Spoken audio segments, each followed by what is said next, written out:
Welcome to the Analog Gamers Podcast, a short podcast on board games and board gaming experiences. Here are your hosts. I'm Shane. And I'm Brent.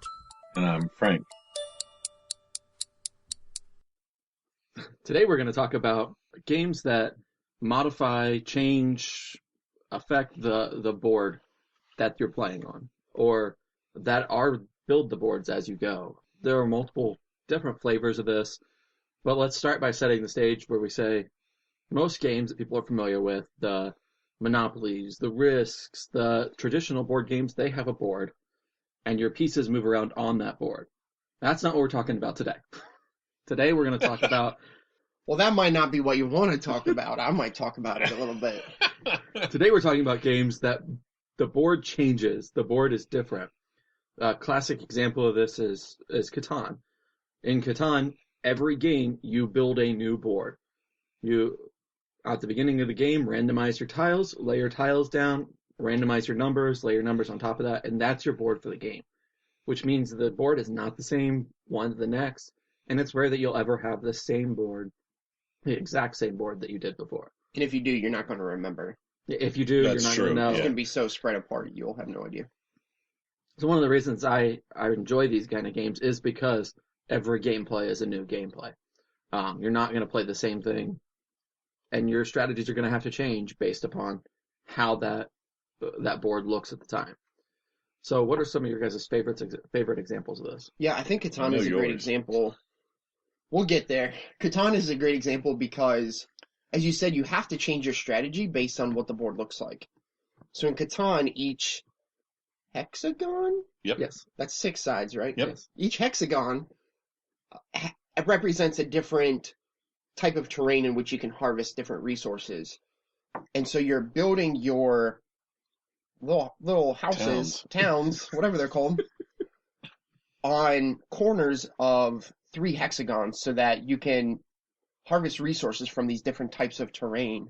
So if it's the same terrain in the same spots every single time, there's very little choice there. Like, you're going to be building in the same places. And everyone would know what was the best places to go. And you're going to have a whole lot of competition that's already been thought of. So having that modular board that changes, right? And I think Catan gives you like a suggested setup for your first time play of where they all go.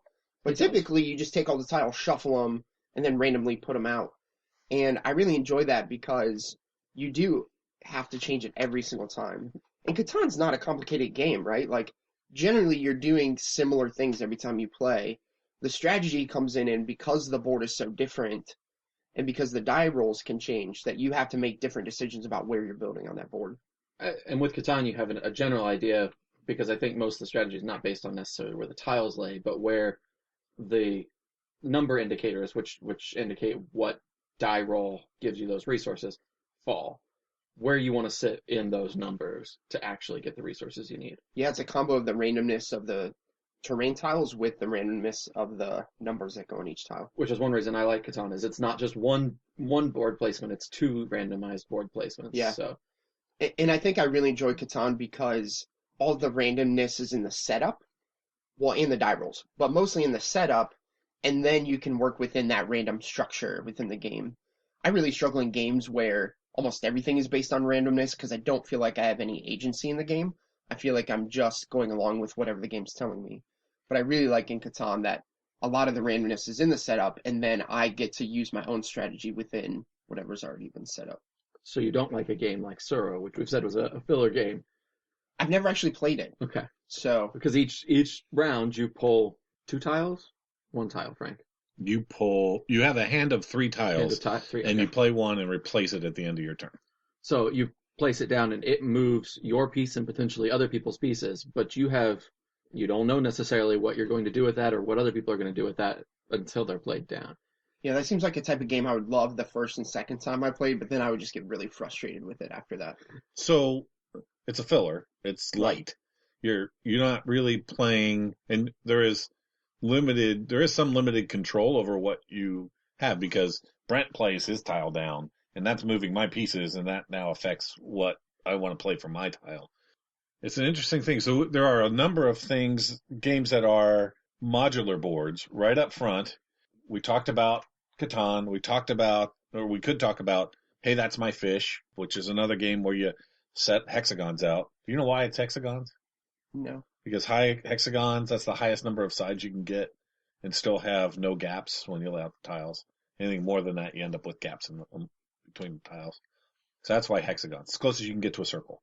I should have paid attention in 7th grade geometry. So that actually, I know that because of war games. That's why war games, a lot of Okay. them are laid out as Didn't know hexagons. So So basically, it's either squares or hexagons. yes, To and set some hexagons kind of represent the ability, for instance, in a war game to take off in different directions, closer to having a full 360 available Huh. for almost all these games, right? Even Clash of Cultures, the tiles are 4 hexagon layouts that you then place. So you're not placing individual hexagons, you're placing sets of 4. But that's another one. That's the one I thought was you were going to say was your favorite modular board Oh, it is. game. It is. I figured you would say that. And that is an excellent, excellent game. One we don't get to play enough because of its length. I was gonna say I think Catan gets to the table a lot more than Clash of Cultures. Yeah, that's probably true. I think one of the reasons I love Clash of Cultures as well is you lay out all of the tiles on the board, but they're all face down, except each player's starting tile. So not only does it change every single game, but you don't know what it is until you actually move one of your pieces onto that tile, and then you get to flip it over and see what it is. So the strategy is constantly changing in that game based on the terrain of the tiles that you're flipping over.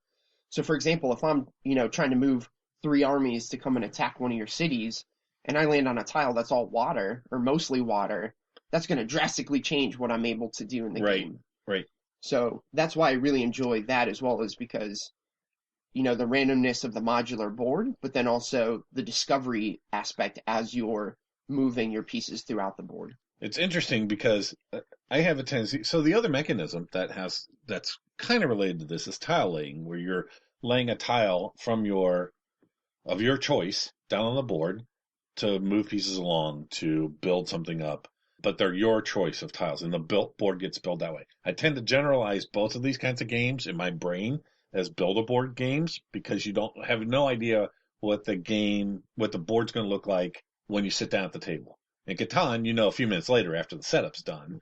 But some of these games, Clash of Cultures is one, because the tiles are all laid out, but they're face down. You don't know what that board really looks like going on. Same with Tsuro, actually. And this is one of those games that I think splits the classification, or combines the classification, is maybe a better way of putting it, between modular boards and tiling, because you don't know what the board's going to look like until the next player. It's going to change every time somebody plays. The board's going to change slightly. Before we started this podcast, we started having a discussion of where the line is. I think they're completely different. Tiling versus modular boards. So let's talk about tiling first, so everybody knows what we're talking about. So tiling, the classic one for me is Carcassonne. You have a tile in your hand. There's one tile on the board. That's the starter tile for the game. And then you take turns laying the tile down that's in your hand. Well, according to the rules, you draw a tile and play it. It is typically played the other way around, where you have a tile in your hand, you play it, and then draw a replacement tile, just so people have more time to think about where they want to place things. And then you're going to put tokens on the board, meeples as they're called, to claim parts of the terrain and score points off of it. That's one very definitely that is considered, and I would consider, tiling. Another one would be dominoes. That's probably the one that people are most familiar with. Honestly, I have actually never played a game of dominoes in my entire life. I've set them up, knocked them down. I've played 42, but that's really a card game with dominoes. So I don't even know exactly how that works, but people are laying things down, and because they're a chain, dominoes builds a chain of dominoes. That to me is a tile laying game. So why are they completely different? So they're completely different in my mind, and this might just be with the modular board games I've played. Or it might just be in your head. That happens a lot. So in modular games, you build the board, which is a random construction of the board. But for the most part, once the board is built, it's a static board. So in Catan, it's right, you randomize, you build it, and then the board is static playing the game. In Clash of Cultures, you're revealing and discovering the board, And there are certain rules about the ways that those tiles can move. But for the most part, those tiles aren't moving around on the board. Whereas in a tile placement game, the board is constantly changing based on each player's turn where they're placing the tiles on the board. So a modular game, once it's set up, it's basically a static board. Whereas in a tile placement game, the board is changing with every single turn and every single piece that's played. So would it be fair to say in your mind the modular board is something that has a static structure and will look the same at the end? Yeah, I think it's a setup mechanic, not a play mechanic. Whereas tile placement is a playing mechanic. So They're thinking very, very diligently on in that this. situation, Betrayal at House on the Hill would be a tile placement game for you. Yeah, absolutely. Because you don't know where the board's going to look like at the end of the game. So Betrayal and House on the Hill, for those who aren't familiar with the game, you end up exploring a house, think Scooby-Doo. Everybody's going around this house exploring it. Eventually, one person, in most games, is going to become a werewolf or a vampire or some monster, and it's going to turn on the rest of the group. And it actually has books to say, it has a bunch of scenarios, and you're supposed to not read ahead on those. They're supposed to be secret at the time, so no one really knows what's going on. Which makes it really difficult to tell other people about your experience of the game. It does. Unless they've played that scenario. Yeah. Relevant to this topic, you start essentially in one room, or 3 rooms total, that's it. And as you go through doorways, you flip a tile over to say, this is the room that you just entered. But you don't know what that is. That's going on during the gameplay. It's not set up ahead of time, right? So go ahead, Brent. I think I'm disagreeing with myself, but go ahead.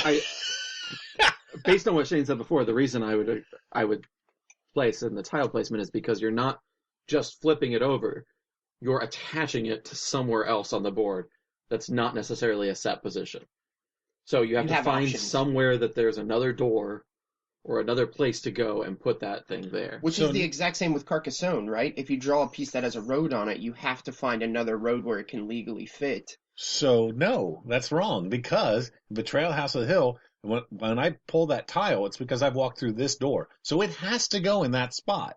The only thing that can change is how it's rotated. That's the only thing I have a decision on. In some respects, that's no different than Clash of Cultures. The only thing can change is the rotation of the board. I would submit to you that you could take Betrayal House on the Hill and lay out a grid of 20 tiles and just flip them as you come across them, and it would play out the same way. I don't think it would. And I think that's because you could run to the edge of the board, and there's another door you could go out of. Okay, so that you need to move things. And theoretically, that may not be a big enough grid. But if you had an infinite number of tiles, This sounds like a horrible game. No. This is what engineers do. We define boundary conditions and explore the boundary conditions. If you had 500 tiles and could lay out a huge grid that would be bigger than you would ever fully explore, you could lay out the whole thing and then just flip over the tiles as you want. Maybe rotate them, but flip over the tiles. Except with Betrayal of the House of the Hill, sometimes you have to hit certain rooms, which means if you had an infinite grid, you would have an infinite number of rooms. You might not be able to get to the right room. Okay, that's a separate problem, though. But the reason I bring that up is because when I helped Shane define his difference there, it had to do with the board having a definitive structure. So that, to me, that also means a definitive number of rows and columns. Yeah, so in Catan, right, it's always going to be that hexagonal ultimate shape. With the same number of tiles in laid out the same way. Clash of Cultures, there's a definitive setup based on how many players are playing the game. That's true. In Betrayal of House on the Hill and Carcassonne, right, the board is going to look completely different every single game that you play. It's never going to look the same based on where you're exploring and where tiles are being placed. So you're defining tile laying versus modular board based on whether it's a predefined size of board, even if it's unknown, and a predefined layout spatially, even if you don't know the exact contents of that space. Yeah, I think the modularness is in the randomization. It's hard to talk. These are difficult words, people. In the randomness of the actual pieces you're laying out in a predefined structure. Whereas tile laying, it's completely changing the structure of the game every single time that you play. So I think that's completely irrelevant. I think the difference is in tile laying games, and Betrayal of the House on the Hill may be the only game that's like this, other than Tsuro. That's another one you could explore in this topic. But I think the difference is in a tile laying game, you are laying a tile down where you can because it benefits you. That's the best move for you. Whereas in a modular board, it's neutral. These tiles are gonna go where they're gonna go, and it's not gonna necessarily benefit the active player. Might even hurt everybody, but you don't have any choice about that. You can't say, oh, that's not a good place for me to place it.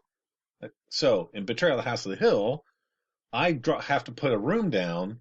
I don't get a choice on what the room is or where it goes. I might be able to rotate it. Most of the time I'm only going to rotate it so it doesn't become a dead end. Or so that I don't run off the table. There's not a whole lot of benefit generally to how you rotate that room. There are exceptions.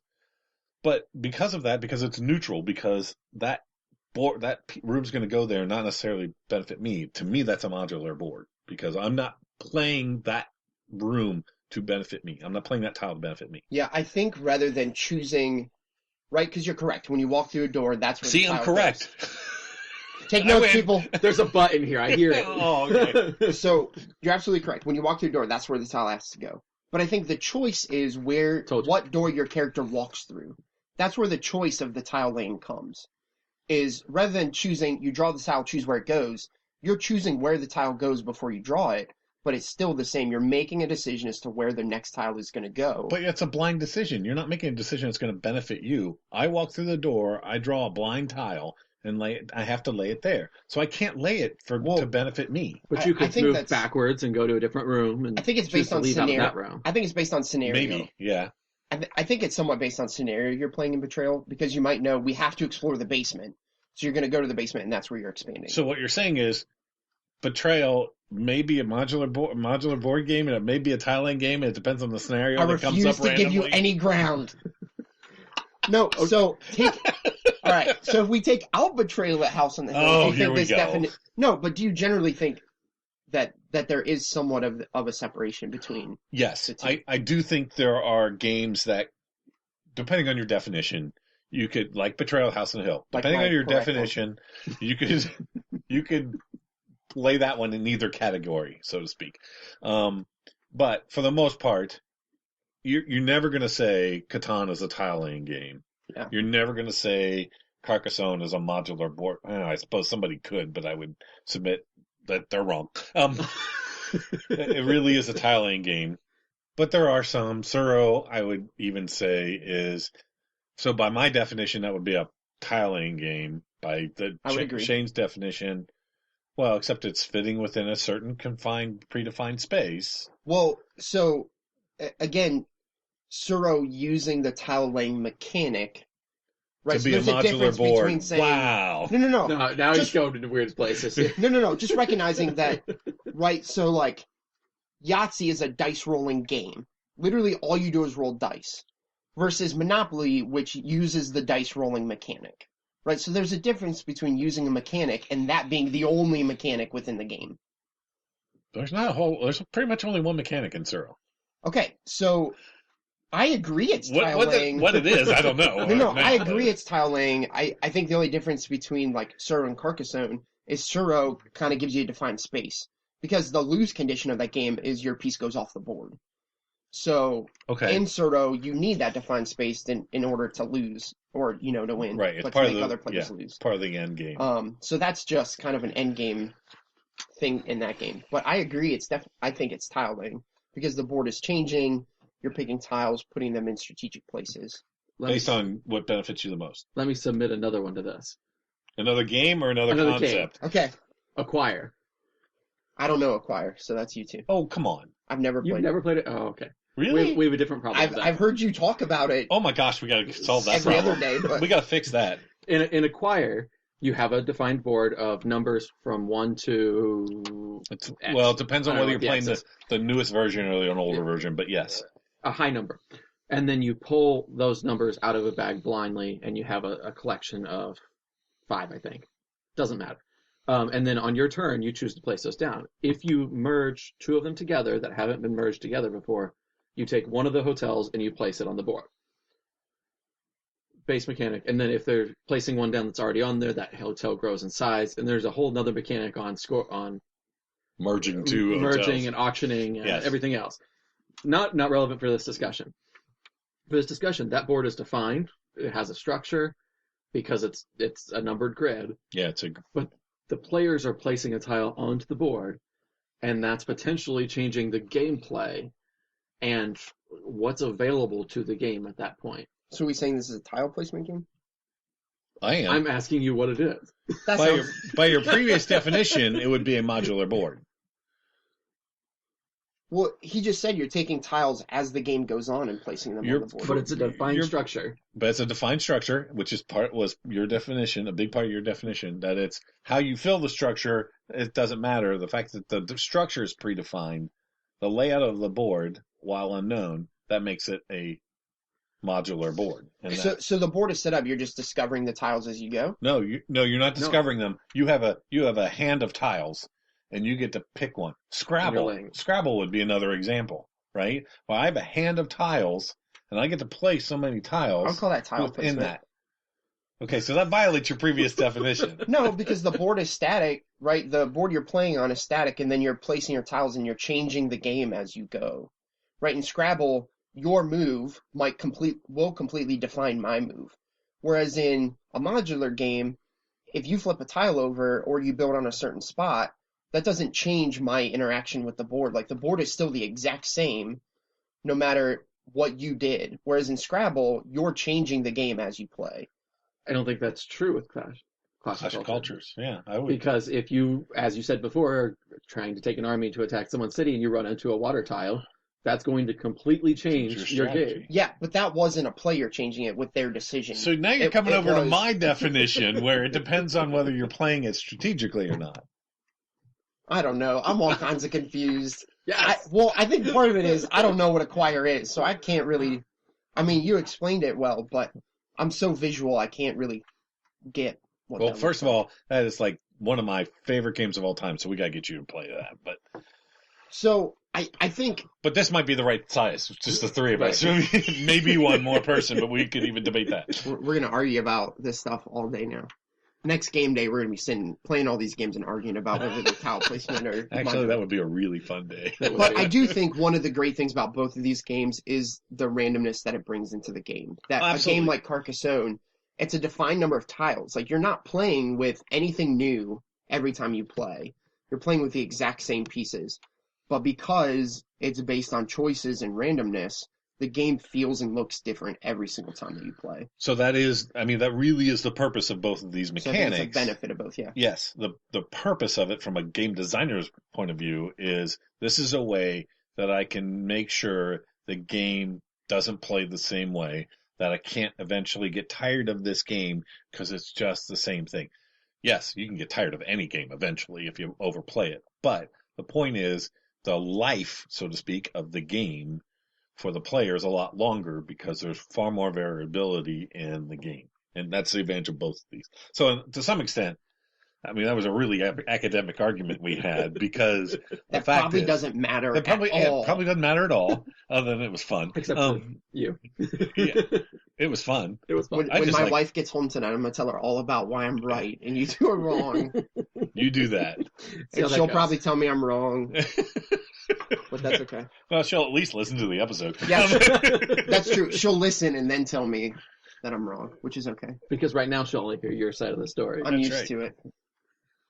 So one of the things that I think all of us would recommend about these games, one of the reasons why you should look for a game with either tile laying or modular boards is it will be far more than a Monopoly or a Risk that has a static board.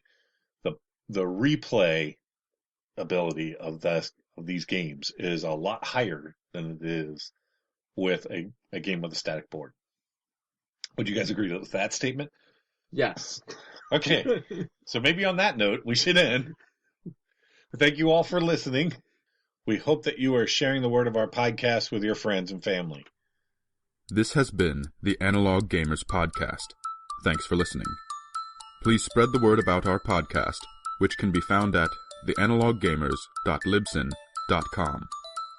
You can email us at theanaloggamers@gmail.com or find us on Facebook as The Analog Gamers. Our intro and outro are recorded by Daniel Feldman. Logo artwork provided by Tabitha Jordan Nichols. The Analog Gamers podcast is licensed under Attribution, No Commercial, Non-Derivative, Creative Commons 4.0 license.